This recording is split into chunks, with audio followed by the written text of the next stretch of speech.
Timeline, 5000 ans d'histoire, Richard Fremder. Donc l'ignorance engendre la misère et la misère engendre le crime. Voilà ce que va toujours plaider Hugo. Et également, il pense à ces femmes, à ces prostituées qui sont innombrables au XIXe siècle. Plusieurs dizaines de milliers, certains ont même parlé de 100 000 à Paris.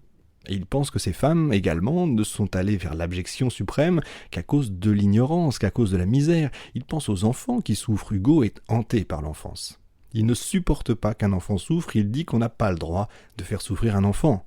L'enfant qui souffre, c'est également le produit de l'ignorance et de la misère. Alors, ce sera sa grande plaidoirie, sortir le peuple de l'asservissement où justement l'ignorance et la misère l'ont plongé, lui donner des droits à ce peuple. Et Claude Gueux est la première vraie pierre de ce combat qu'il va livrer.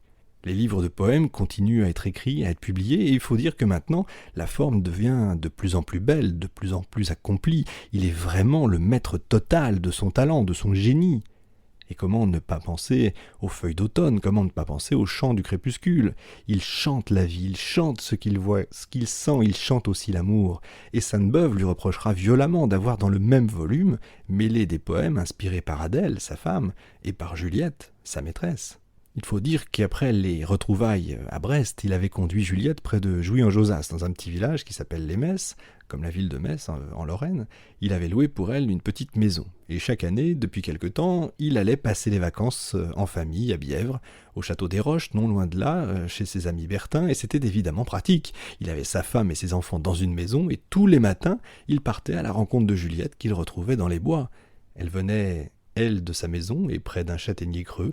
Il faisait beau cet été-là, et ce fut des étreintes admirables dont ses poèmes portent l'écho, et puis, ensuite, apaisé, assouvi, il parlait. Et il parlait à Juliette de Dieu, parce que, ne l'oublions pas, Dieu escorte toute la vie de Hugo. Dieu est présent auprès de Hugo comme il l'était des chrétiens du Moyen-Âge, avec cette différence essentielle, c'est que Hugo n'est pas chrétien. Ses parents n'avaient pas pensé à le faire baptiser. Léopold Hugo, qui se faisait appeler Brutus sous la Révolution, n'était pas clérical. Quant à sa mère voltairienne, je vous le rappelle, elle n'aimait pas les prêtres, et donc on ne l'avait pas baptisé. Et il avait lu les évangiles. Il avait une profonde admiration, un immense respect pour Jésus, mais ne voyait pas en Jésus un Dieu. En revanche, il sentait Dieu. Alors il parlait de Dieu à Juliette. Et ce sont ces moments-là de l'année 1834 qu'il retrace dans ses poèmes, qui sont parmi les plus beaux que des moments d'amour aient pu inspirer un poète. Mais parallèlement à cette inspiration poétique qui coulait comme l'eau coule d'une source, il y avait ses préoccupations, ses soucis, ses obsessions quant aux hommes et aux femmes de son temps. J'ai parlé de Claude Gueux tout à l'heure, qui est l'histoire d'un homme qui est dans une prison et qui sera condamné à mort. Et à l'origine, il y a la misère aussi, il y a l'ignorance. Mais il voudrait maintenant pouvoir dire, autrement qu'avec des livres, autrement qu'avec des poèmes, ce qu'il pense. Il voudrait prendre sa place dans la société, il estime que le poète a sa place dans l'État. Il voudrait que l'occasion lui soit donnée de dire autrement que par des poèmes, autrement que par des livres. Il voudrait se battre. Il trouve que la société de son temps a les yeux fermés par rapport à cette misère. C'est le début de l'âge industriel, il ne faut pas l'oublier. C'est le temps où l'on appelle des centaines de milliers de paysans de la campagne. On les parque aux portes des villes pour les faire travailler dans ces fabriques qui naissent partout sur le sol français. On ne maîtrise pas du tout l'instrument. En plus, s'il y a mévente, on ferme l'usine et on renvoie les ouvriers chez eux sans indemnité. Et l'ouvrier qui tombe malade, vous imaginez ce qui se passe quand il a des enfants chez lui. Il n'y a pas d'indemnité non plus. Alors c'est la famine. C'est le temps où des enfants, en France, sous Louis-Philippe, meurent physiquement de faim. Et la société du temps n'est pas plus mauvaise que n'importe quelle société, elles sont toutes pareilles. Ces gens-là ne sont pas de méchants gens, dirions-nous, mais ils se disent « qu'est-ce qu'on y peut ? C'est bien triste, c'est vrai, mais qu'est-ce qu'on y peut ?» Et Hugo, lui, ne veut pas fermer les yeux. Et Hugo ne se résigne pas. Et Hugo veut qu'on change ce qu'il faut changer. Et c'est alors qu'il pense à la tribune de l'une des deux assemblées, le Parlement français, et il pense que du haut de cette tribune, il pourra faire entendre une voix qu'il faut faire entendre. Et c'est ainsi que tout a commencé.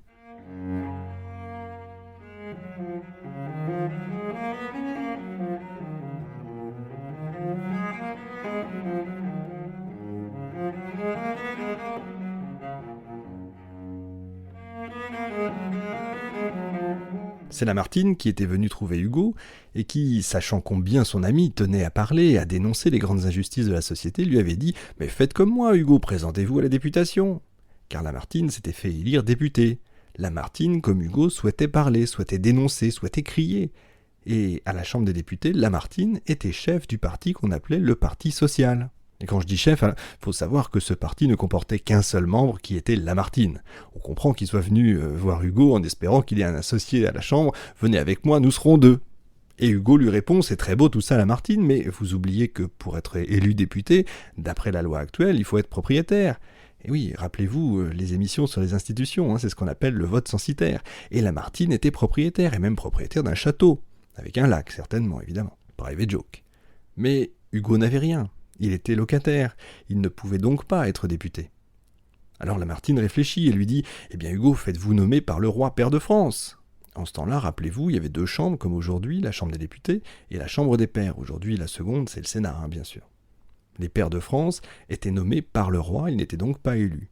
« Faites-vous nommer pair », dit Lamartine à Hugo. « Oui, c'est très bien, dit Hugo, mais le roi ne nomme que quelques écrivains, mais ils sont tous membres de l'Académie française. » « Eh bien, faites-vous élire à l'Académie française, dit Lamartine. Mais vous n'y pensez pas, cher ami, voyons, vous savez bien que l'Académie est un repère de classiques, jamais ils ne m'éliront. »« Eh bien, et moi, dit Lamartine. » C'est vrai que Lamartine, qui était d'ailleurs l'aîné de Hugo, était membre de l'Académie française, il était romantique, c'est entendu, mais d'une manière beaucoup moins provocatrice que Hugo.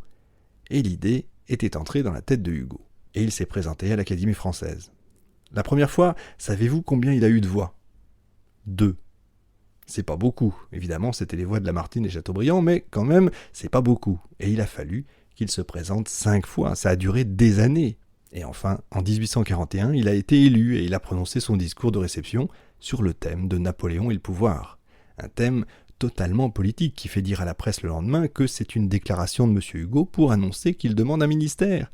Et c'est vrai qu'il songeait à un ministère et déjà il pensait que quand il serait à la Chambre des pairs, il pourrait prononcer ses discours qui étaient jusque-là des discours rentrés. À cette époque-là, Hugo n'est pas un homme très gai. La liaison d'Adèle et de Sainte-Beuve s'est achevée vers 1837. Tant que Adèle avait quelque chose à se reprocher, elle ne disait rien en ce qui concerne la liaison de son mari avec Juliette Drouet. Et tout à coup, elle est là, réprobatrice, critique, sévère, et ça irrite beaucoup Hugo, ça ne rend pas son intérieur plus agréable. Il a écrit une nouvelle pièce, Les Burgraves. Cette pièce, en plus, n'a pas de succès, on la siffle encore plus que les autres. Faut dire que, curieusement, c'est une pièce où tous les personnages sont âgés. C'est ainsi que l'un des héros, qui a 90 ans, s'adresse à un autre qui en a 70 et lui dit « Taisez-vous, jeune homme !» Et évidemment, à la première représentation, ça a fait rire même les amis de Hugo. Alors, il n'aime pas qu'on se moque de lui, il n'aime pas qu'on soit encore plus sévère qu'on l'était. Il n'aime pas ce qui se passe chez lui, le climat n'est pas bon, et puis il y a quelque chose qui le peine terriblement. C'est l'année même des Burgraves. Sa fille Léopoldine, qu'il aime, disons-le, à la passion, dont il est éperdument amoureux. Et je peux comprendre maintenant que j'ai moi-même une fille, je crois qu'il est normal qu'un père soit amoureux de sa fille, en tout bien, tout honneur, bien sûr. Et elle le mérite. Elle le mérite, elle est très fine, elle est intelligente, elle est rare, c'est une petite personne rare, Léopoldine, elle est belle. Et quand il apprend qu'un jeune homme la demande en mariage, il s'appelle Charles Vacry, alors il est fou de douleur. Comment on va lui enlever sa fille? Il se bat et c'est Juliette Drouet, la chère et douce Juliette, qui lui dit « Mais tu n'as pas le droit, tu l'aimes, mais tu dois justement, parce que tu l'aimes, penser à son bonheur. Et ce garçon est très bien, laisse-lui l'épouser. » Et c'est le mariage. Il est de plus en plus triste. Et savez-vous ce qu'a fait Léopoldine, cette petite personne que j'aime infiniment également? Eh bien, le jour de son mariage, encore enveloppée de ses voiles blancs, elle est allée chercher dans sa chambre le missel de sa première communion, et elle, qui était censée ne rien savoir de Juliette Drouet, pas un mot place des Vosges, sur Juliette Drouet, on ignore tout de Juliette Drouet, les enfants ne savent rien, officiellement. Et elle qui ne sait rien, bien sûr, elle apporte à son père le missel et elle lui dit « Tu le lui donneras ». Et Hugo l'apportera à Juliette, dont vous imaginez vraiment l'émotion, elle est bouleversée, Juliette. C'est le temps des vacances, et chaque année, Hugo offre à Juliette un voyage, c'est ce qu'elle appelle « mon pauvre petit bonheur annuel ». Ils partent sur les routes ensemble, 1 mois, 6 semaines, une fois ce sera même 2 mois, et elle est heureuse parce qu'elle est avec lui. Ils visitent la France, ils visitent la Belgique, les Pays-Bas, une partie de l'Allemagne, une partie de l'Espagne, une partie de la Suisse, ce sont leurs voyages. Et justement, cette année-là, il a décidé de l'emmener visiter le sud-ouest de la France et le nord de l'Espagne. Tout a une fin. Les vacances s'achèvent et ils rentrent sur Paris, la diligence se relâche à Rochefort, à l'hôtel du commerce, et pendant qu'on change les chevaux, ils entrent tous deux dans la salle de l'auberge. Ils commandent une bouteille de bière, on la leur apporte, il fait très chaud, il y a des journaux sur la table. Juliette prend le Charivari, qui est une publication humoristique, et Hugo, lui, prend un quotidien qui est Le Siècle. Timeline, 5000 ans d'histoire, Richard Fremder.